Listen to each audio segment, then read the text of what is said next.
Eu queria que você abrisse a sua Bíblia nesse salmo belíssimo, salmo de número 139, e eu sei que foi repartido, dividido aqui. O pastor Felipe pregou hoje de manhã até o versículo 18, deixou para mim o versículo 19 ao 24, e eu estava dizendo assim, disse, rapaz, eu louvo a Deus por quem fez essa divisão, não é?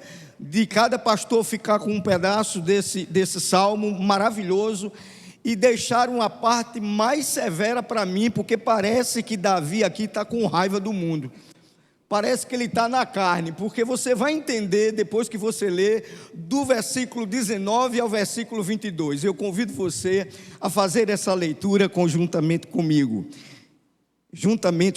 versículos 19 até o versículo de número 22, e depois a gente faz o fechamento com o 23 e com o 24. Vamos lá?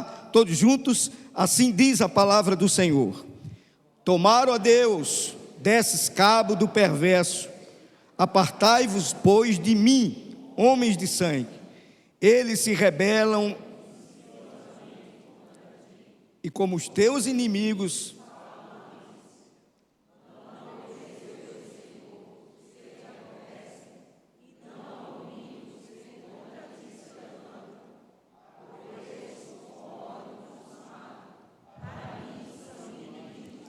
até aí, depois a gente ler o 23 e o 24. O Salmo 139 é de uma poesia profunda, maravilhosa, porque na estrutura desse salmo você encontra a onisciência de Deus, a onipresença de Deus, e um Deus todo-poderoso também, a onipotência desse Deus. É maravilhoso como Davi se derrama diante da grandiosidade do ser de Deus, e como esse Deus conhece de maneira tão profunda. Hoje pela manhã, de uma maneira maravilhosa, inspirada pelo Espírito Santo de Deus, o reverendo Felipe pregou sobre esse conhecimento que Deus tem de nós. Imagine, eu ficava escutando quando pastor Felipe, falou a respeito das veias que formam o corpo humano, e isso pode ser medido em quilômetros, veias, artérias, não é? E eu, quando vinha de Arapiraca para cá no carro, comecei a conversar e pensar nisso, e aí eu perguntei para os meninos assim, quantos ossos do corpo nós temos, dentro dessa linha medicinal e na estrutura fisiológica da gente? E nós temos 206 ossos, você imagina isso? E aí, o salmista vai dizer assim, quando eu era algo informe, na formação dos meus ossinhos, quando não existia absolutamente nada, quando meu pai e minha mãe não pensavam nem na minha existência, quando eu não era absolutamente nada, era apenas um embrião, coisas ainda a serem formadas, a minha estrutura ainda sendo formada no ventre da minha mãe, tu já me conhecias, Senhor. É maravilhoso esse conhecimento, e é por isso que, de uma maneira maravilhosa, o salmista se expressa. Que maneira maravilhosa de reconhecer a Deus, porque de um modo tão assombroso o Senhor me fez, de uma maneira tão maravilhosa o Senhor tem conhecimento de mim. Eu vejo aqui um homem que fica diante de Deus extasiado, com conhecimento, com a profundidade, com a majestade desse Deus, com o poder desse Deus tão incrível, tão maravilhoso, tão surpreendente. Esse é o mesmo Davi, irmãos, que no Salmo de número 8 também expressa a sua admiração pela obra de Deus, pela maravilhosa criação de Deus. E todas as vezes que eu lembro o Salmo número 8, eu ligo com o Salmo de 139, porque parece que parece não, é verdade, Davi está extasiado diante da grandeza desse Deus. E ele diz, eu sou pequeno demais para entender isso. A minha mente é muito finita, é muito limitada para transformar em palavras aquilo que o Senhor é. E no Salmo 8 é exatamente assim que ele se declara a Deus.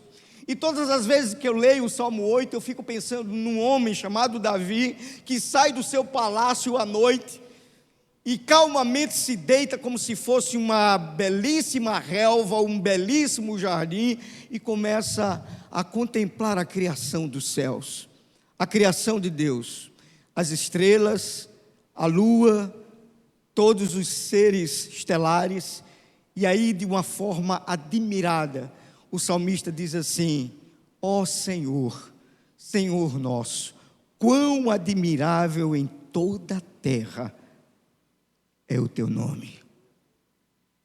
Ah, Deus, que coisa surpreendente é a tua criação, que coisa maravilhosa é o teu poder, que coisa tão incrível, Senhor, é o teu controle sobre tudo e sobre todos. Como é maravilhoso reconhecer o cuidado que tu tens conosco, o cuidado que o Senhor teve com homens e mulheres, o cuidado, o zelo, a graça derramada sobre nós. Como é maravilhoso ver que o Senhor tem cuidado de absolutamente tudo no meu viver.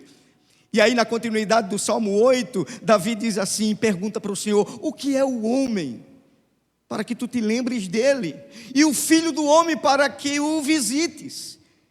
E a resposta da inclinação do Espírito Santo, da inspiração do Espírito Santo para esse Davi, ele diz assim: no entanto, o fizeste um pouco menor do que Deus, e de glória e de honra o coroaste. Eu queria que você olhasse para quem está à sua direita, à sua esquerda, para não perder o costume, e diga assim: você não é fruto do acaso. Você já pensou? Gente de barba, de bigode, gente que não tem bigode, gente que não tem barba, gente bonito, alguns feios, é verdade, mas todos criaturas de Deus, não é? Embelezados, porque o Espírito Santo nos embeleza, não é? Diz que um coração alegre aformoseia o rosto. Então você que é feio, ria muito. A Bíblia diz. Então se encha de alegria, meu irmão, você vai se tornar alguém bonito. Um coração alegre formoseia, traz formosura ao rosto.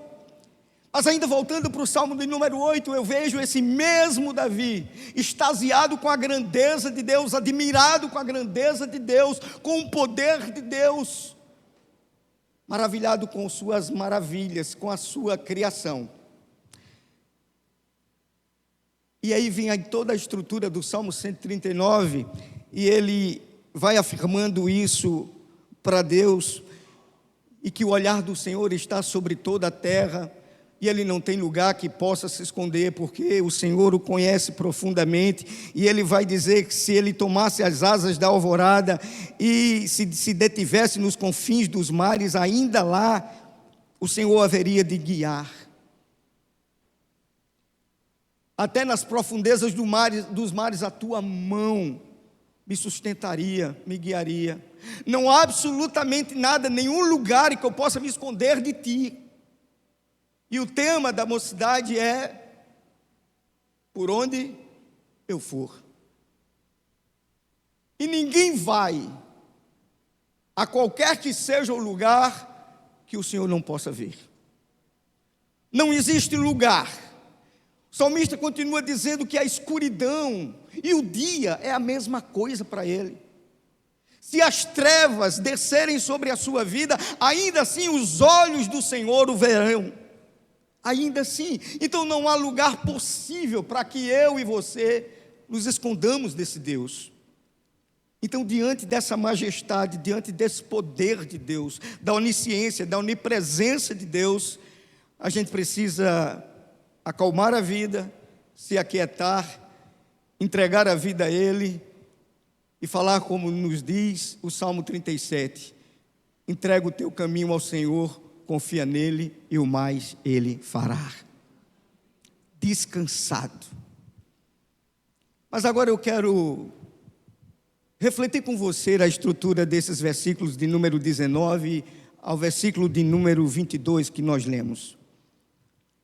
Primeira coisa que eu queria dizer para você, jovem querido, é que a gente vive hoje numa sociedade, numa geração que normaliza o pecado, que se ri do erro, que tenta nos convencer de que santidade é algo antiquado, não é adequado mais para jovens dessa nova geração.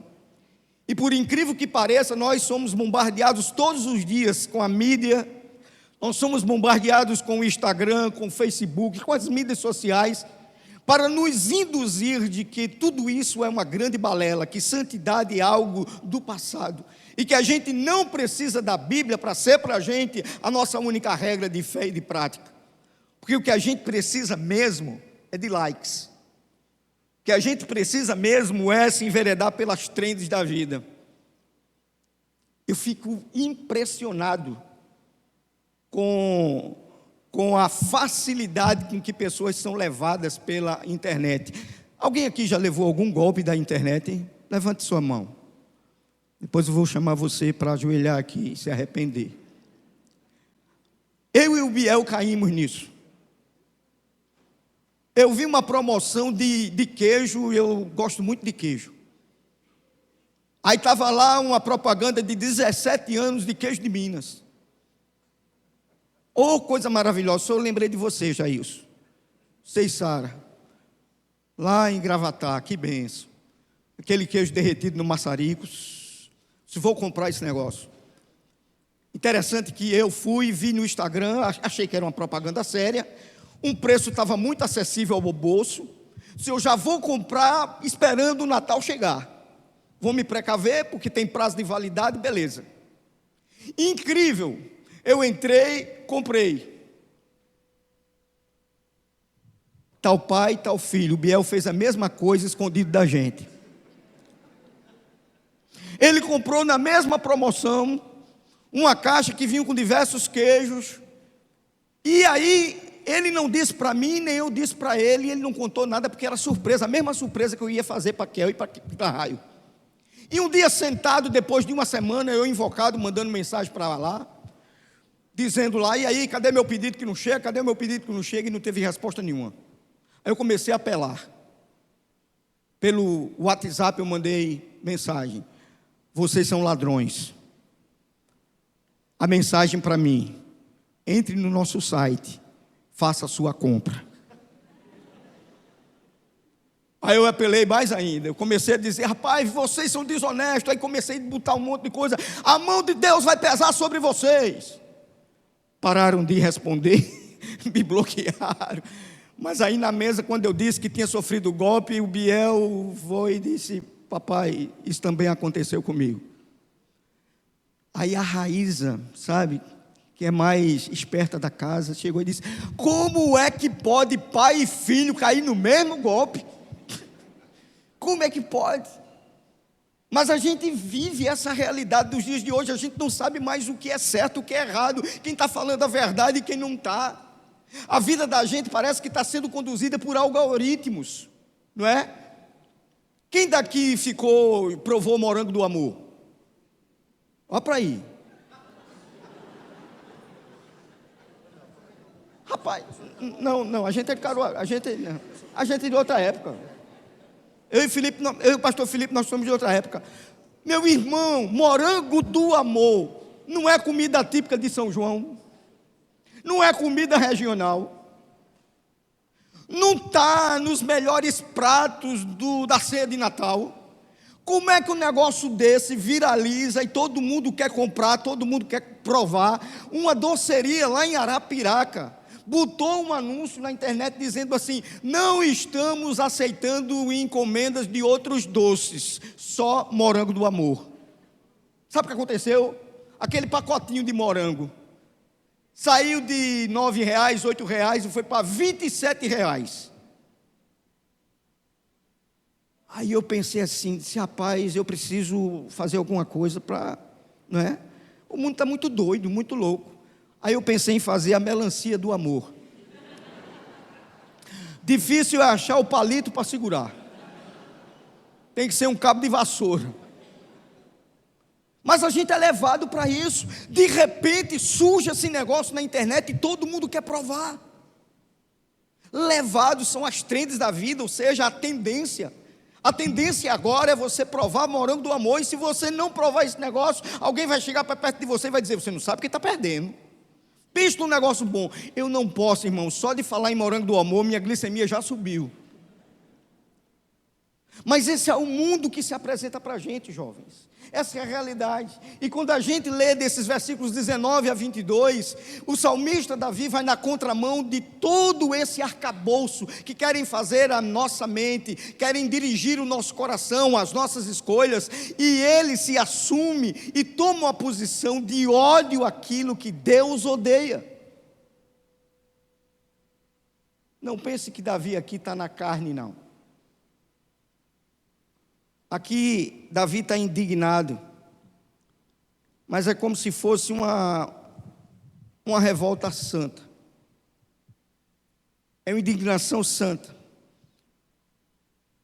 Porque o salmista Davi traz aqui à mente os inimigos de Deus, aqueles que não temem a Deus, homens maus, gente que faz maldade, gente que dorme e acorda pensando em estabelecer o mal.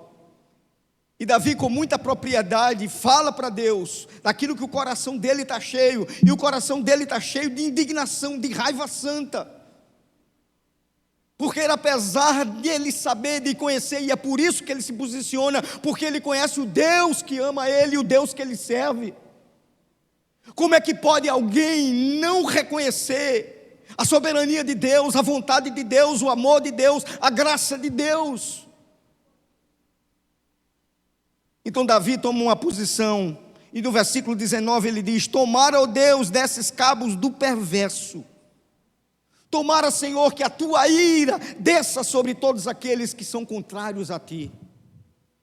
Tomara, Deus, que todos esses inimigos teus sejam aniquilados, apagados. Aí ele se coloca nesse exército para defender a palavra de Deus e o Senhor Deus. Porque ele diz: afastai-vos, pois, de mim, homens de sangue. Eu não quero nada com vocês. Não quero comunhão, eu não quero andar com vocês, eu não quero ter experiência com vocês. Vocês são totalmente diferentes de mim. Queridos irmãos, Davi não está falando aqui de um ódio pessoal. Davi não está expressando uma raiva dele mesmo. Davi aqui está manifestando a sua indignação contra aqueles que se levantam contra o Senhor. E a primeira lição que a gente pode tirar desse texto para você, jovem, é que o jovem que ama a Cristo não se conforma com a maldade. Certamente você é bombardeado na sua casa, bombardeado na sua faculdade, na sua escola, no seu trabalho. Quantas pessoas não levam em consideração a sua maneira de ser? Quantas pessoas querem que você mude? Quantas pessoas não batem nas suas costas e dizem assim: você precisa ser um crente mais maleável, você precisa ser um crente politicamente correto, não é? Aquele crente que não faz diferença nenhuma, que ele não é sal nem luz, é aquele crente que se amolda ao mundo. E aí vem as palavras do apóstolo Paulo, quando ele diz para a gente não se conformar com o presente século, mas a gente guardar o entendimento, transformar o entendimento, a mente da gente, metanoia, mudança de pensamento. Mas o mundo oprime a gente, quer fazer com que a gente pense igualzinho aquilo que a televisão apresenta para a gente, aquilo que as redes sociais apresentam para a gente. Mas a palavra do Senhor é contundente para a gente. O apóstolo Paulo, escrevendo sua primeira carta aos Coríntios, capítulo 15, versículo 33, diz assim: não vos enganeis, as más conversações corrompem os bons costumes. Gosto muito de uma frase de John Wesley, e ele disse assim: o que um homem é em secreto diante de Deus, isso ele é de fato nada mais. Jovens, o que vocês são, quando o papai não está vendo, mamãe não está vendo, o pastor não está vendo, o conselho não está vendo, ninguém está vendo, é você e Deus, no secreto, é exatamente isso que você é, porque diante de Deus, ninguém jamais se esconde. Não tem maquiagem, não tem mudança de figurino, aqui é um chamado para a realidade, para a gente ser autêntico. Aqui é um chamado para um compromisso de sermos crentes na pessoa bendita de Jesus. Aí é um chamado para termos responsabilidade de pregar ao mundo que Jesus Cristo mudou a nossa vida, que a nossa fé é uma fé operosa, não é a fé de ouvir dizer, mas é uma fé que batalha, que luta, que age, que faz, e faz tudo para a glória de Deus. Louvado seja o nome do Senhor. Observem que Davi tem esse cuidado, tem esse zelo contra o pecado, e ele diz exatamente isso: ah, Deus, eu odeio de coração, eu aborreço de coração os que te aborrecem, Senhor, e eu não abomino os que contra ti se levantam. Versículo 22 diz: aborreço-os com ódio consumado, para mim são inimigos de fato. Eu me posiciono diante disso.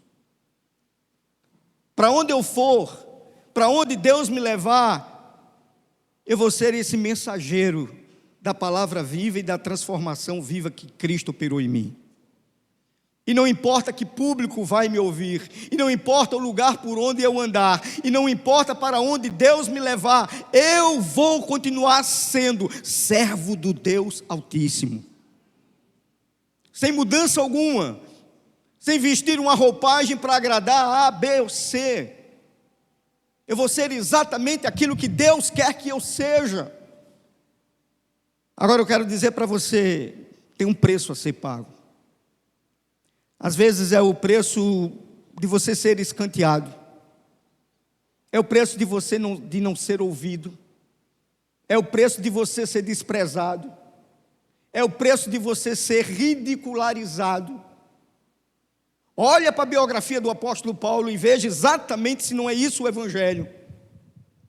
O Evangelho do Senhor que nos dignifica, o Evangelho que nos traz novas oportunidades, é o mesmo Evangelho que faz com que muitas vezes a gente possa dizer a mesma frase que o apóstolo Paulo disse: não me incomode agora, porque eu trago no meu corpo as marcas do Senhor Jesus Cristo. Eu acho isso desafiador demais para a vida da gente. Desafiador tanto para jovens como para nós que somos mais experientes. A gente observa também na estrutura desses salmos, versículos 23 e 24, algo maravilhoso. Porque depois de Davi se posicionar e declarar, aí eu vejo aqui como se ele se achegasse diante de Deus e dissesse assim: rapaz, Senhor, tu sabes a minha estrutura. Tu sabes a minha estrutura porque tu me conheces. E diante de ti eu trago à memória um fato que algumas vezes eu entristeci o Espírito Santo de Deus. O meu pecado foi tão terrível que enquanto eu calei, os meus ossos ficaram ressecados dentro de mim. Eu conheço a minha estrutura, eu sei do que eu sou feito. Apesar de ter dito tudo isso que eu disse anteriormente, há uma possibilidade de eu me parecer com alguém que não te conhece. Não é incrível isso? Apesar de toda a veemência, contundência na minha frase, eu aborreço os teus inimigos, eu quero que o Senhor dê cabo deles, eu os aborreço, eu os desprezo, eu não quero caminhar com eles, para mim também são teus inimigos, porque eles aborrecem aquilo que tu amas, Senhor.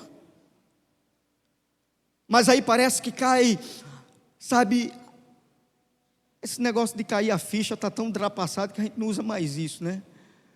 A gente não usa mais nem cartão. Eu não sei mais como adequar isso.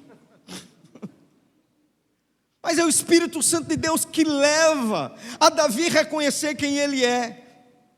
Sabe aquele momento em que Deus chega para a gente e diz assim: você não é essa cocada toda, não, meu filho. Você não é a última Coca-Cola do deserto, não. Você fala demais, mas no seu coração está precisando mudar alguma coisa. Feito aquele encontro de Jesus com o jovem rico. Senhor, o que é que eu preciso fazer para ganhar, para morar no teu reino? O Senhor diz: conheces os mandamentos, conheço todos eles. Conheço absolutamente todos eles. O Senhor olha para aquele jovem e diz assim: falta uma coisa em você, meu filho. Transparência diante de Deus, e a gente é o que é diante do Senhor, esse arroz de terceira que eu sou. A graça, ela me traz uma radiografia de mim mesmo. A graça me apresenta um Deus todo-poderoso, santo, majestoso diante de mim, e por conta da minha falha, da minha culpa, da minha transgressão, eu me quebro diante de Deus. E é mais ou menos essa cena que a gente vê aqui na vida de Davi. Porque depois dele ser veemente e contundente naquilo que ele disse do versículo 19 ao versículo 22, agora no versículo 23 e 24 parece que ele muda o tom de voz. Parece aquele encontro que Jacó teve no vale de Jaboque. Parece aquele encontro entre Pedro, onde Jesus encontrou Pedro e perguntou se ele amava, e ele disse: te amo, tu sabes que eu te amo. A segunda vez, tu sabes que eu te amo. E a terceira vez que Jesus olhou para os olhos de Pedro e perguntou a ele, não teve como dizer eu te amo. Ele disse assim: Senhor, tu sabes todas as coisas. Nós somos feitos dessa estrutura. Eu e você, jovens, somos feitos dessa matéria que de vez em quando vai cometer equívocos, de vez em quando vai querer vacilar, de vez em quando vai querer desistir, de vez em quando vai querer parar com tudo, de vez em quando a gente vai dar ouvido à voz do coração, de vez em quando a gente vai ter um momento de frieza, mas louvado seja Deus, que nos leva ao entendimento que com o Senhor nós sempre estamos para um novo começo de caminhada com Ele, sempre. Leia o versículo 23 e 24, todos juntos, por favor. Todos juntos. Sonda-me.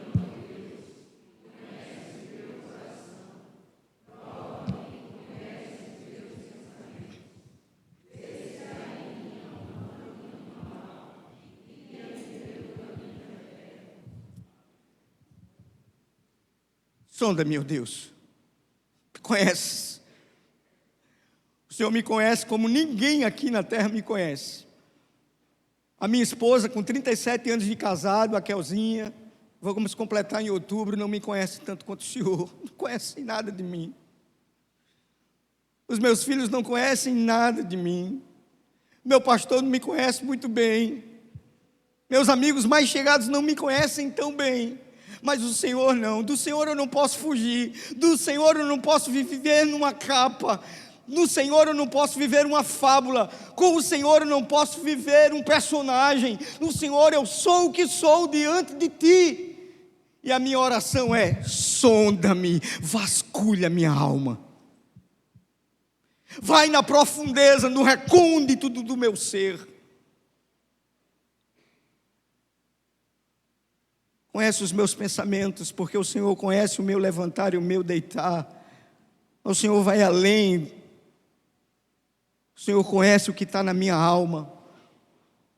O Senhor conhece quando eu estou caindo em depressão. O Senhor conhece quando eu estou querendo desistir da faculdade. O Senhor conhece quando eu estou me sentindo solitário. O Senhor conhece quando eu estou nos piores dos meus dias. O Senhor conhece completamente o meu ser. Então a minha oração é: Senhor, sonda a minha vida. Vasculha minha alma, o meu interior. E a oração continuada de Davi é a outra coisa que ele diz, e ele diz assim: sonda-me, ó Deus, e conhece o meu coração. E depois ele diz: prova-me.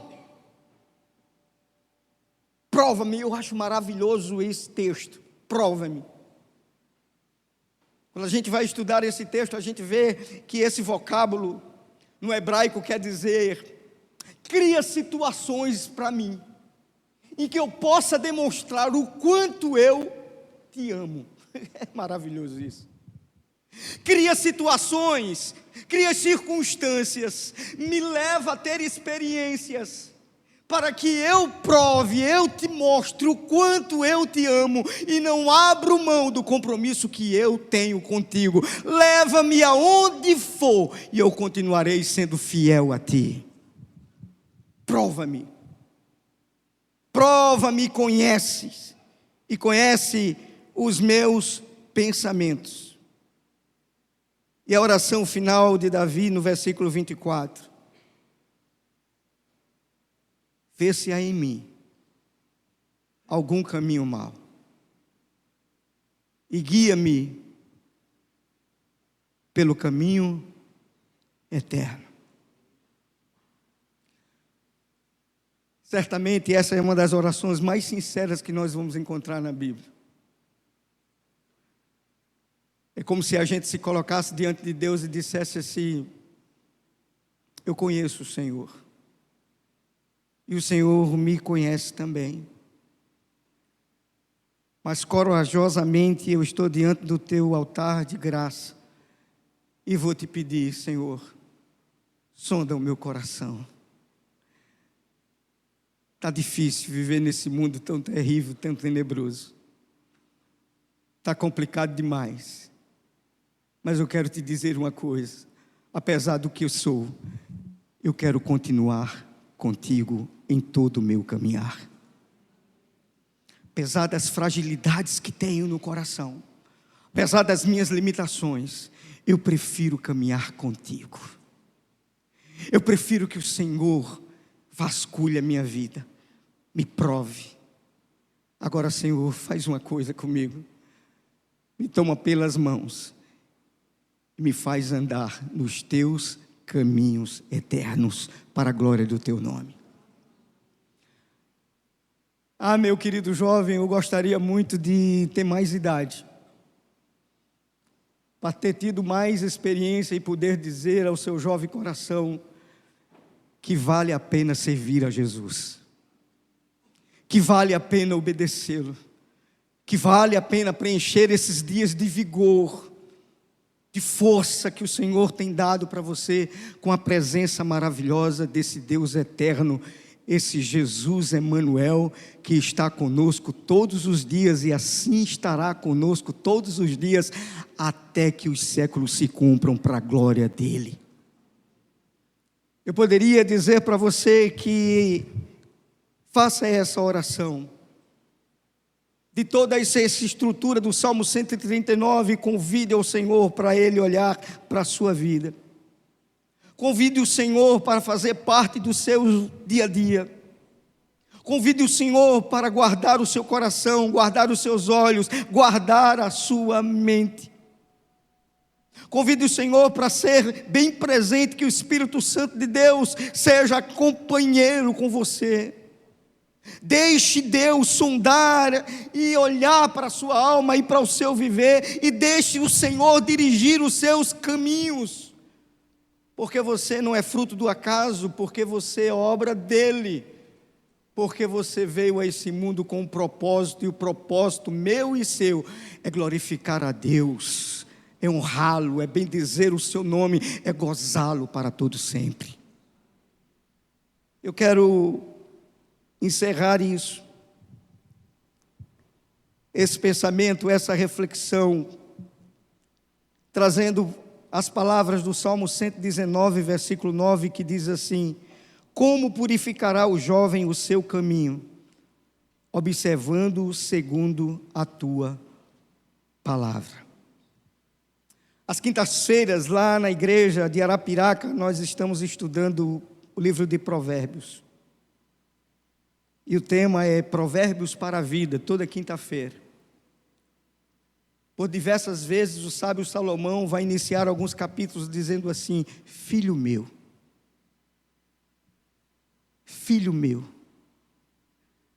escuta bem essas palavras, ate-as nas paredes do teu coração, firma, grampeia, coloca isso diante de ti.